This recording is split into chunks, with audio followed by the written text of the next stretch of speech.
Hi, everyone. My name is Stu Greenbaum. I work at HP in the Office of Sustainability and Social Innovation, and I'd like to share with you today some thoughts on social media marketing that I think may be helpful to you as you go through your entrepreneurial journey. What we're going to start with is a very basic question that we want to ask whenever we're going into any new endeavor related to our business, and we want to ask ourselves, what are we trying to accomplish? Now, it sounds like a very simple question, but by providing some real focused thought up front on this question, we can make sure that with our limited resources, we get the highest impact that we can for our business. Some of the things that we want to think through during this process is starting with what is our type of business? You may have a service business, you may have a manufacturing business, you may have a retail business, and all of those types of businesses will have different kinds of goals, different kinds of outcomes that you're looking for, different ways of measuring success. And as an individual, you may have very specific goals that you're looking for, that you're measuring for your business. Once we have a really good feel and we've clarified with ourselves what our business goals are, the next piece is thinking about marketing goals. What we don't want to do is jump right into social media. We have to think about social media, despite all the hype, as just one more component of our marketing strategy. When we think about our marketing goals, we want to consider such questions as, who are we trying to reach? Who do we want to engage with?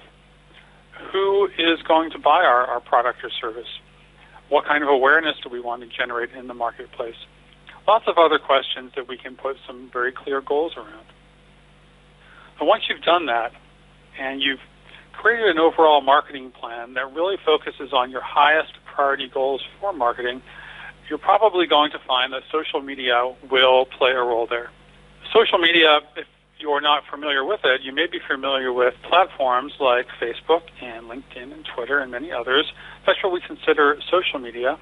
The part of the internet that allows a very great amount of interactivity between people from all over the internet.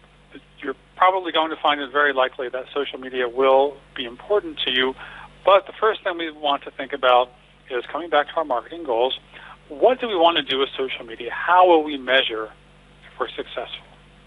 Measurement's going to be really important because it's very easy with social media, like with many other types of technologies, to get kind of trapped in the day-to-day usage of it and the fun of it and not bring the results back to business measurements. And part of the reason that is so important is with social media, I found that experimentation is real important. What you probably don't want to do is come up with a very large, structured, long-term plan and execute on it without being flexible. Because some things will work and some things won't. And as you go through an experiment and learn, you'll want to change your approach, change your platforms, whatever it might be, to make sure that you continue to learn and you continue to change what you're doing to meet the feedback and the measurement that you're getting from out in the marketplace. One of the first things you want to do before you jump in is, first of all, study your customers. When thinking about social media, it's really important to understand where our customers and our potential customers like to hang out on social media. Because if we are communicating a message via social media to a place where our customers or potential customers don't come online to participate, then we're kind of wasting our time. So we need to figure out where those folks like to interact and participate on social media. And also competitors, because we can learn a lot from our competitors about what they're doing right, what they might not be doing right.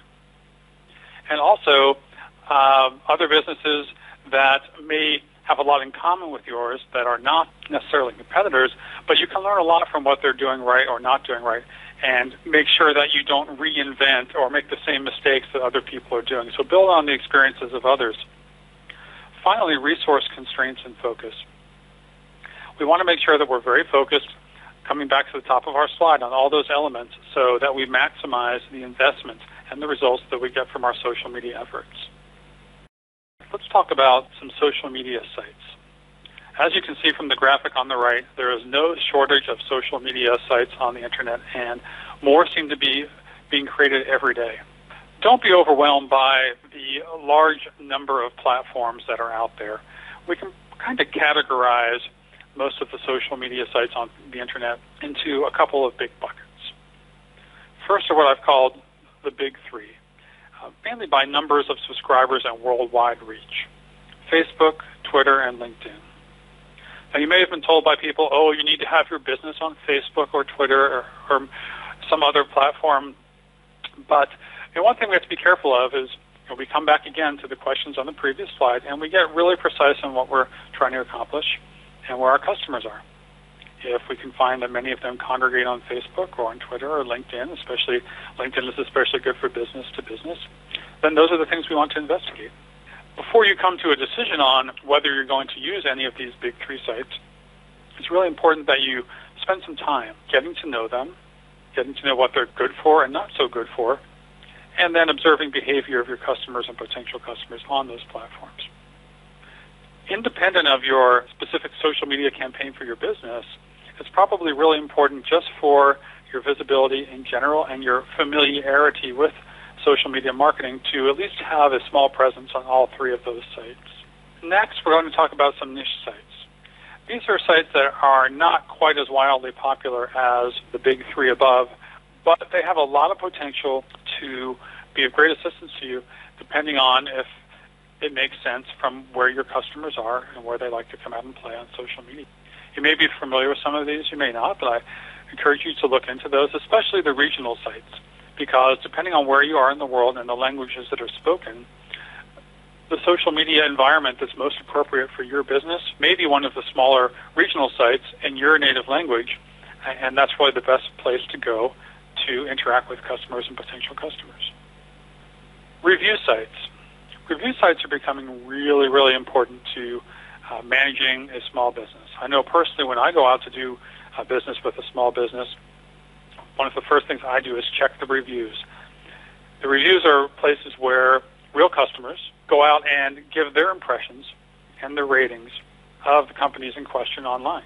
So it's a wonderful way to see firsthand how customers feel that these respective businesses have done.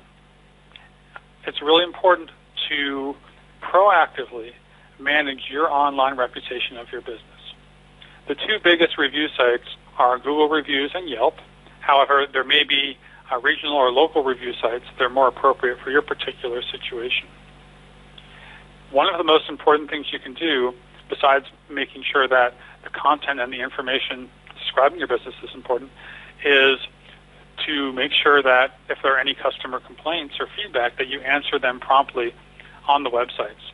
By engaging with your customers, it gives you a great opportunity to turn those who may feel like their experience could have been improved into fans for you. It's also real important to make sure that your best customers, those who are always delighted with your service, go out to these review sites and leave good reviews. And there's lots of creative ways that you can come up with to incent your customers to do that for you and be very helpful for you. Finally, advertising. We can't go into a whole lot of depth now, but advertising is getting really big on social sites, especially places like Facebook, and you now have the capability to get very granular, very focused on exactly who you target your ads to. So definitely consider that as part of your social media marketing strategy. If you're familiar with ads on Google, it's a very similar kind of experience. Perhaps your business is not one where your customers or potential customers are online looking for information or will be exposed to ads, but maybe they will. So this is something that's definitely worth learning about and experimenting with. Creating a digital ecosystem. This is really important because, as we saw, there's lots of social sites out there. And as you learn more about social media, you'll probably find the few sites and platforms that are most appropriate and the most effective for your business. What you then need to do is link all of them together in a way that's going to make sense to the community that you're starting to build. For example, on your Twitter profile, you may have a URL for your LinkedIn page, and on your LinkedIn page, you may link to your company's Facebook page. That way, you get an integrated experience, and you make sure that folks who are interested in what you're doing, it's easy for them to see the face of your business in many different platforms in many different places. Also, There are other social media sorts of environments you can create, not necessarily the large hosted services that we've been talking about, but other types of properties like blogs, discussion forums. Blogs are a great way to interact with and create community with your customers and potential customers. They allow you to express your points of view and to get feedback and to provide not only promotion but valuable information, advice, and services to folks who are interested and who could become your customers. Discussion forums are another great way to start to build community, which we'll talk about in a few minutes, because you probably have or will have many customers out there on the social web who are your fans. Wouldn't it be great if they could all get together in one place and share ideas and talk about great things about your company and their experiences? All you have to do is provide that sort of environment, and a discussion forum is a great way to do that. Email marketing. In the social age, frequently email, good old-fashioned email, gets discounted in some ways as not being high-tech enough or fancy enough, but it's actually a very, very important way to integrate all of your social media messaging, especially because the email inbox, as you may have noticed, even with all the social activity that you may do on the web, is still a central place where you receive messages about all kinds of things going on from throughout the internet, from all the different activities you're involved in. And frequently, it's the best way to get a hold of people who are interested in what you're doing and what you're selling and providing, but may not have the attention to be able to check all of their social sites on a timely basis. Of course, the biggest risk with email marketing is having your messaging being perceived as spam. So you have to be really careful, really judicious in how you do it. But I highly recommend you consider email marketing as part of your social marketing plan. Connecting everything together, as we talked about earlier. You want to connect it all together and do so in a way that is not going to create too much work on your end, because we want to be really efficient. You want to spend most of your time making your customers happy, running your business, and not necessarily administering social media presences. So the more you can connect things together, rationalize, and consolidate, the better. Finally, focus and consistency are going to be very important. With your limited time and resources, and we all have limited time and resources, if you're not focused, you will probably not get the results that you want. One of the toughest parts of social media marketing is there's so many cool things that you can go and try to do. Just picking the 1, 2, or 3 things to experiment with can be kind of hard. But that's probably the best way to get started, is to get that kind of focus and then move quickly and be consistent. This is a really important point, too, because if you're having messaging being created and social presences on different properties, you want to make sure that the feel of the tone that your community and your customers are getting from you is consistent across all of these. You want to make sure that the voice that they hear from you is authentic and consistent, and that will help build your brand and build relationships with all of these folks. Let's talk for a few minutes about community and promotion. This is kind of the next step about getting our social media marketing going once we have built the basic foundation. We talked about this briefly on discussion forums, but eventually we want to get our customers together and have them start to spread the word about our company because they really enjoy doing business with us. And that way, not only are we creating happy customers who have built a community that they've found valuable, but they are also going to be out there spreading the word on our behalf, in effect taking over some of the marketing work for us. And it's all about building relationships, because if your customers are delighted with the product or service you provide, they want to have a relationship with you and with your brand. And they also want to have a relationship with other people who have also been very satisfied with your company, because frequently they will have a lot in common with those people. And we're always looking for connections who can become friends and business connections, and one of the best ways to do that is through people who have expressed similar interests and preferences. This is a great way also to delight our customers, because when you think about your competitors, even if they're providing a very similar product or service, they may not be providing an online community where fans of your product or service can come together and create a great place to meet new people and have fun and make friends, and that gives you an advantage over the competition. Once you get a community going, Community management and creation it's a very large subject, so I encourage you, if you go down this route, to do some research about best practices on how to start and maintain a community. But managing feedback is really important. You want to make sure that you take advantage of the opportunity to listen to your customers' input, not only to their concerns or complaints and address those, but they'll give you great ideas on how you can improve your product or service, improve your marketing, and they can help co-create with you the next generation of your business, because they ultimately want you to be successful. Sometimes you have to get creative about how you incent that participation and customer-initiated promotion like we talked about before.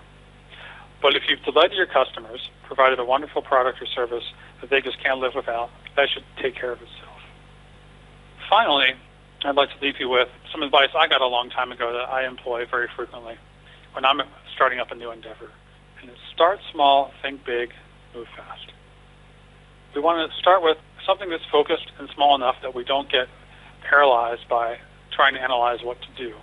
Something that's small enough that we can learn from it and we can have fun with it and use our existing resources that we have to get something going quickly. But at the same time, we want to be thinking big. We want our future success to be unlimited and to have an amazing upside potential. And finally, move fast. Come up with some great ideas. Do your homework and study what's going on out there on social sites and what your competitors are up to, where your customers and potential customers are. And then try something. Experiment, measure, learn, and keep moving. And if you do that carefully and diligently with the passion that you bring to your business, there's really no way that you can go wrong. So thank you for your time today. I hope you found this presentation to be enjoyable and informative, and I wish you the best of luck with your business.